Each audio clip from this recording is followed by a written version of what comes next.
Bonjour à tous, je suis très contente de vous retrouver aujourd'hui pour cette nouvelle vidéo et je vais vous proposer de découvrir mon tout nouveau book haul.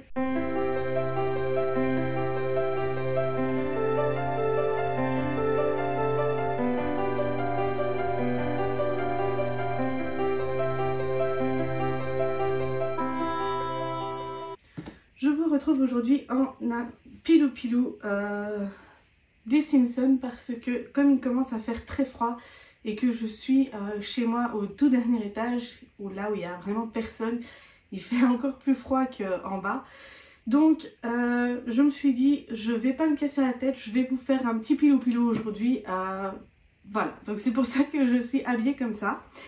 Donc tout d'abord j'ai reçu de ma maman le coffret Campus Drivers de CS Quill, édité chez Pocket, Hugo Poche. Et donc c'est le coffret en version illustrée. Donc nous avons les 3 tomes ici avec justement des images et des choses comme ça. Je trouvais cette collection vraiment magnifique. Je n'ai pas encore découvert les Campus Drivers. Je n'ai pas encore lu un seul tome, mais il était dans ma wishlist depuis un bon moment. Et donc, quand j'ai vu qu'il sortait en coffret, ma maman m'a proposé de me l'offrir pour ma Noël. Donc, voilà. Donc, si vous ne connaissez pas Campus Drivers, je vais vous lire ce qu'il y a écrit ici à l'arrière. Donc, passionnés par les voitures américaines mythiques, Lane, Donovan, Lewis et Adam ont imaginé une application qui cartonne sur le campus. Le concept est simple, jouer les taxis pour étudiants, au volant de leur bolide de collection. Les filles en raffolent et les 4 chauffeurs ont à cœur de ne jamais décevoir leur clientèle. Ils pourraient cependant vite se rendre compte que la mécanique du cœur est plus complexe qu'il n'y paraît. Donc, ce sont des livres qui sont sortis déjà il y a un petit moment, mais je sais qu'ils faisaient fureur. Et voilà, donc j'ai hâte de quand même commencer. En plus de ça, quand on voit les écritures sont très grandes, le livre va se lire très rapidement. Les Hugo Poche chez moi se lisent vraiment super rapidement. Ensuite, je vais vous proposer ma sélection de livres de Noël que j'ai acheté sur Vinted. J'ai réussi à trouver ces 6 livres en parfait état chez une seule et même vendeuse et vraiment j'ai sauté sur l'occasion. Donc je vous présente tout ça. Tout d'abord nous avons Vous faites quoi pour Noël, on se marie de Karen Ponte. Ici, si je ne dis pas de bêtises, c'est le second tome de... je l'ai ici derrière moi. C'est le second tome de Vous faites quoi pour Noël, également de Karen Ponte, édité chez Pocket. Celui-là, je l'ai lu il y a un petit moment déjà, mais je me souviens l'avoir énormément aimé. Et donc, celui-ci, c'est le second tome. Donc là, c'est Retour à Santa les 2 sapins, où Pauline et David viennent passer Noël. Nous aussi assister au remariage d'Hélène, la mère de David. Celle-ci n'a rien trouvé de mieux que de prendre en charge la participation de la ville au concours international du meilleur village de Noël. Beaucoup d'émotions et surtout beaucoup de travail. Heureusement, sa fille Maddie a promis de s'occuper des préparatifs du mariage. Sauf que Maddie, accaparée par sa fille de 1 an, la Grinchette, est tout sauf organisée.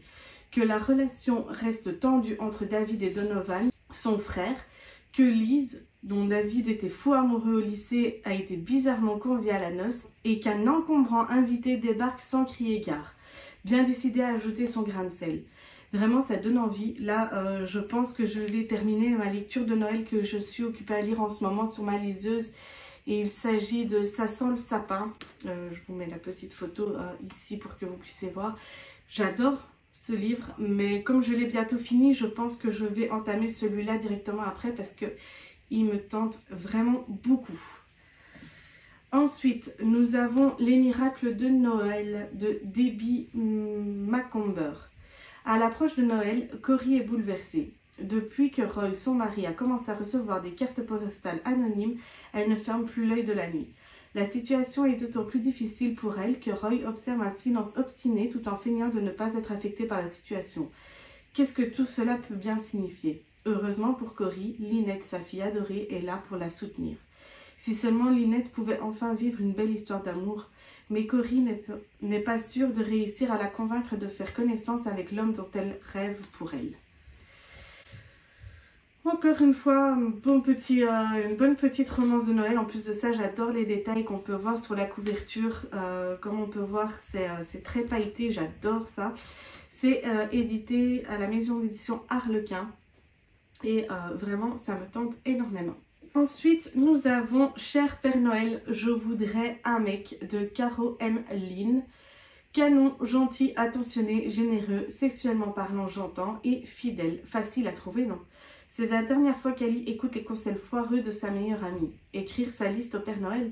D'accord, c'était drôle comme idée. Jusqu'à ce que sa poisse légendaire fasse encore des siennes et qu'Ali envoie par erreur la dite liste par mail à son patron, Evan Sanders, qui est plutôt du genre père fouettard. Non seulement il va savoir que son vœu le plus cher est de trouver un mec, ou à défaut de découvrir des beaux sextoys sous le sapin, mais en plus, il va apprendre qu'elle fantasme sur lui. Qu'est-ce qui lui a appris d'avouer qu'elle ne le repousserait pas s'il lui sautait dessus? Sa carrière professionnelle est foutue, c'est sûr. Tout compte fait, Ali ne souhaite plus qu'une chose pour Noël, un miracle. Encore une fois, des histoires de Noël comme on les aime, également édité chez HarperCollins Poche. Un livre que je pense que je vais lire juste après le Karen Ponte, parce que ça me donne extrêmement envie. En plus de ça, il est très fin, donc il se lira très vite. Ensuite, nous avons Comment ne pas faire pitié à Noël quand on est célibataire de Johanna Bofouri. À 38 ans, Émilie a un travail satisfaisant, des amis fabuleux et surtout un appart merveilleux situé à des centaines de kilomètres de sa famille trop intrusive. Sa seule source de stress est Evan, son jeune voisin qui fait beaucoup trop de bruit la nuit. Mais qu'importe. Heureuse en couple avec Robert, Émilie espère bien l'inviter chez elle pour Noël et lui présenter ses parents. Le temps des questions indiscrètes et des moqueries est enfin derrière elle. Mais quand elle s'aperçoit que Robert lui ment depuis le début, Émilie décide de rompre. Et maintenant, comment affronter sa famille pendant les fêtes? Elle fait alors appel au fêtard d'à côté. Encore une histoire qui donne envie d'être découverte. Ça, c'est un livre qui est édité chez la maison d'édition Hauteville. Je ne connaissais pas du tout cette maison d'édition, mais voilà, ça donne extrêmement envie. Je l'avais déjà vu passer aussi quand il est sorti. Ça date aussi, je pense, il y a quelques années maintenant. Ouais, je sais. Ah, 2021. Oh, ça va. Donc, j'ai qu'un an de retard, on va dire, entre guillemets, pour le lire. Donc, voilà. Et ensuite, les deux derniers sont des Sarah Morgan. Donc, il s'agit du Les vœux secrets des sœurs McBride, édité chez HarperCollins Poche. Dans la région enneigée des Highlands d'Écosse, Suzanne McBride est impatiente que ses 3 filles adoptives la rejoignent pour fêter Noël. Anna, elle, se passerait bien de ses festivités familiales. Elle croule sous le travail et surtout sous le poids du secret qui va bientôt changer sa vie. Beth, quant à elle, est en pleine crise existentielle et tout ce que la mère de famille souhaite pour l'instant, c'est du temps pour elle et du calme afin de décider si elle est prête à reprendre le travail. Posy, enfin, doit composer avec la sensation tenace qu'elle passe à côté de sa vie.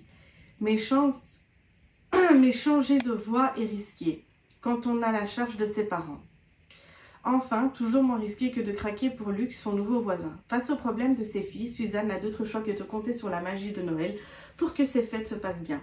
Car ensemble, elles sont assez fortes pour affronter tous les obstacles. Un livre qui donne envie. Je pense que ce ne sera pas un des tout premiers que je vais lire quand je vais commencer les lectures de Noël que j'ai acheté en format physique. Parce que je pense que j'ai un autre en format e-book qui m'intéresserait un peu plus que celui-là à lire avant. Et alors le dernier, nous avons Noël sur la 5e avenue de Sarah Morgan. Celui-là, il fait partie de la trilogie Coup de foudre à Manhattan. J'avais déjà justement le premier, donc Coup de foudre à Manhattan. Là, j'ai le deuxième, Rendez-vous à Central Park, qui est arrivé dans mon point relais. Donc j'irai le chercher sûrement demain. Et donc ça, c'est le 3e tome. Donc c'est Il n'y a rien qu'Eva aime plus que Noël. Alors, même si cette année, elle doit passer seule sa fête préférée, elle ne compte pas se laisser abattre.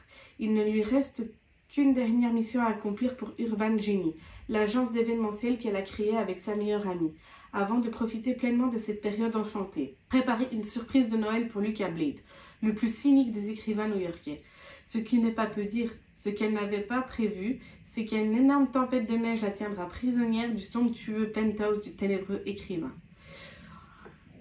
Une histoire de Noël comme on les aime, hein. J'ai envie de dire, Ça, je pense que je vais peut-être pas lire cette année parce que je dois d'abord lire les 2 premiers tomes avant. Parce que je n'ai pas envie de lire le 3e tome alors que je sais qu'il y en a 2 avant. Donc voilà les amis, cette vidéo est maintenant terminée. J'espère qu'elle vous aura plu. N'hésitez pas à me dire dans les commentaires si vous avez lu un des livres que je vous ai proposés dans cette vidéo et surtout ce que vous en avez pensé. Ça me fait toujours énormément plaisir de vous lire. Sur ce, moi je vous dis à la prochaine pour une nouvelle vidéo. Bisous!